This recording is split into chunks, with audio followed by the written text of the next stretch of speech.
This is a short video on how to load equipment location and path using the FarmCommand app without the requirements of creating a job. First, we need to navigate to the cab area where we can see a list of jobs both completed, in progress, and planned. Now let's hit map in the top right corner where I'm going to view that in progress job. But next, I'm going to click all equipment in the top right corner to see all equipment show up on the map, or hit the button in the bottom right hand corner to see a list of all equipment.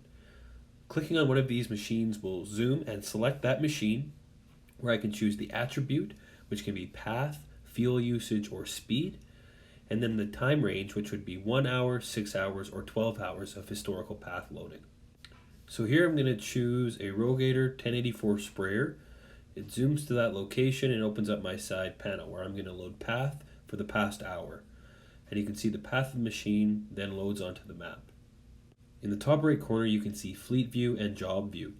If I now select Job View, it will show me any preloaded path from any existing job that I have created. I can hit the attribute button in the top left hand corner to view attributes of the machine of this job, but I can always return back to the All Equipment tab and see live active equipment working in the field.